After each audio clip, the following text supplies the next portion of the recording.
Hello दोस्तों, आपका स्वागत है मेरे यूट्यूब चैनल में। आई होप कि आप सब ठीक ठाक होंगे। तो शुरू करते हैं आज की एक क्राइम स्टोरी। भारत के एक छोटे से गांव धनपुर में ज़िंदगी हमेशा की तरह शांति से चल रही थी। कच्ची गलियां, पीपल का पुराना पेड़, मंदिर की घंटी और शाम को चौपाल पर बैठते बुजुर्ग, सब कुछ रोज़ जैसा ही था। गांव के लोग एक दूसरे को बरसों से जानते थे। यहाँ बड़ा अपराध कभी हुआ ही नहीं था, इसलिए किसी को अंदाज़ा भी नहीं था कि यहाँ सुबह पूरा गांव हिल जाएगा। गांव का सबसे सम्मानित व्यक्ति था रघुवीर सिंह। उम्र करीब 55 साल। उसके पास अच्छी खासी ज़मीन थी, मगर वह घमंडी नहीं था। ज़रूरतमंदों की मदद करता था। पंचायत में उसकी बात मानी जाती थी, लेकिन उसके परिवार के सब कुछ ठीक नहीं चल रहा था। उसका बेटा अमित शहर में रहता था और पिता को ज़मीन को लेकर अक्सर झगड़ा करता रहता था। गांव के बात सब जानते थे, मगर कोई खुलकर कुछ नहीं कहता था। एक सुबह जब सूरज ठीक से निकला भी नहीं था, तो गांव के चौराहे पर कन्हैया ने रघुवीर के खेत के पास अजीब सा सन्नाटा देखा। आमतौर पर वहां सुबह से हलचल रहती है, लेकिन उस दिन खेत सूना था। कन्हैया जब पास गया तो उसने देखा कि रघुवीर जमीन पर बेसुध पड़ा हुआ था। उसकी आवाज़ निकल गई थी और डर के मारे पीछे हट गया। कुछ ही देर में खबर पूरे गांव में फैल गई। लोग दौड़ते हुए खेत की तरफ पहुंचे। किसी ने पानी डाला तो किसी ने नाम लेकर पुकारा, मगर रघुवीर होश में नहीं आया। तब तक सरपंच हरदेव भी वहां पहुंच गया। उसने तुरंत पुलिस को खबर दी। पुलिस आई तो माहौल और भी भारी हो गया। रघुवीर की मौत की पुष्टि हो चुकी थी। गांव वालों के लिए यह यकीन करना मुश्किल था। पुलिस ने कहा था कि मामला साधारण नहीं लग रहा। आसपास कुछ निशान थे जो बताते थे कि रात में कोई यहाँ आया था। जांच की जिम्मेदारी मिली इंस्पेक्टर शेखर को। वह शांत स्वभाव का मगर तेज दिमाग वाला अफसर था। उसने गांव वालों से धीरे धीरे पूछताछ करनी शुरू की। सबसे पहले परिवार से बात की। रघुवीर की पत्नी शांति देवी ने रो रो कर बेहाल थी। उसने बताया कि रघुवीर रात को खेत देखने की बात कहकर निकला था, लेकिन लौटा नहीं। इंस्पेक्टर को शक हुआ तो उसने पूछा कि क्या किसी ने उसकी दुश्मनी थी। शांति देवी चुप रही।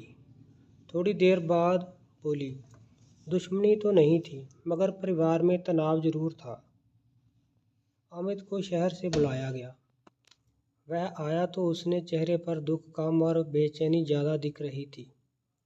गांव वाले फुसफुसाने लगे। कुछ लोगों को याद आया कि पिछले हफ्ते अमित और रघुवीर के बीच जमीन को लेकर झगड़ा हुआ था। इंस्पेक्टर शेखर ने अमित से अलग बात की। अमित ने कहा कि यह घटना रात की शहर में था। उसने मोबाइल की कॉल और टिकट का हवाला भी दिया। बात सही लग रही थी, लेकिन इंस्पेक्टर पूरी तरह संतुष्ट नहीं था। जांच आगे बढ़ती है और नाम सामने आता है महेश, जो रघुवीर का पुराना साझेदार था। दोनों के बीच पैसों को लेकर विवाद चल रहा था। महेश इस रात गांव में ही था और यह सब जानते थे। गांव में सन्नाटा अब तक डर में बदल चुका था। हर कोई यह व्यक्ति को शक की नज़र से देखने लगा था। इंस्पेक्टर को एहसास हो गया था कि यह मामला जितना सीधा दिख रहा है, उतना है ही नहीं। और तभी उसने एक छोटी सी बात को चौंका दिया। रघुवीर की जेब में उसकी बड़ी गायब थी। पैसे भी नहीं थे। इंस्पेक्टर ने मन ही मन में सोचा कि यह लालच का मामला नहीं है, यह कोई पुरानी रंजिश है।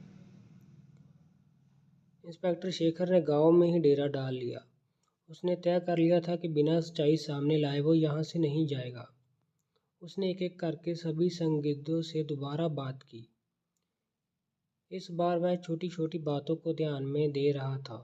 कौन क्या छिपा रहा है और कौन सच बोल रहा है। महेश से पूछताछ के दौरान इंस्पेक्टर ने महसूस किया कि वह बार बार अपनी बात बदल रहा था। कभी वह कहता था कि रात को घर पर था, तो कभी कहता देर रात चौपाल पर बैठा था। इंस्पेक्टर ने दबाव बढ़ाया, मगर महेश ने सीधे कुछ नहीं बताया।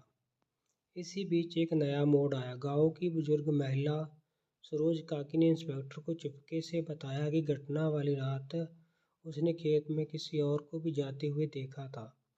वह आदमी लंबा नहीं था और चाल में लगता था कि वह गांव का ही है। यह बात अहम थी। इंस्पेक्टर ने गांव के रास्ते और खेतों का नक्शा समझा। तभी उसे याद आया कि रघुवीर की घड़ी गांव के एक छोटे साहूकार महेश के पास देखी गई है। रमेश ने कहा कि किसी ने उसे गिरवी रखी है। जब इंस्पेक्टर ने रमेश से सख्ती से पूछा तो सच सामने आने लगा। घड़ी महेश ने दी थी। यह शक गहराता जा रहा था। महेश को दोबारा बुलाया गया। कड़ी पूछताछ से महेश टूट गया। उसने बताया कि रघुवीर के साथ उसका पुराना विवाद था। रघुवीर ने उसे पैसे में धोखा दिया था और पंचायत ने उसकी बात भी नहीं सुनी थी। गुस्से में उसने एक रात रघुवीर से बहस की। बहस बढ़ी और हालात हाथ से निकल गए। दोनों में हाथापाई हुई। महेश ने माना कि उसने गुस्से में ऐसा कदम उठाया जिसने उसे उम्मीद नहीं की थी। घबराहट में वह गाड़ी में लेकर चला गया और लोगों को लगे कि मामला चोरी का है, लेकिन वही उसकी सबसे बड़ी गलती बन गई। पुलिस ने महेश को गिरफ्तार कर लिया। गांव में सन्नाटा छा गया। लोग हैरान थे कि जिस आदमी को वह बरसों से जानता था उसी ने से अपराध के पीछे है। रघुवीर का अंतिम संस्कार पूरे गांव ने मिलकर किया। अमित और शांति देवी की आंखों में आंसू थे। अमित को यह समझ में आ गया था कि लालच और गुस्से का अंत कितना भयानक हो सकता है। इंस्पेक्टर शेखर अब गांव छोड़ने लगे तो सरपंच हरदेव ने कहा कि साहब अपने सच सामने ला दिया है, नहीं तो गांव के अंदर से टूट ही जाता। इंस्पेक्टर ने बस इतना कहा कि सच चाहे जितना भी छुपा लो कहीं ना कहीं सामने जरूर आ जाता है।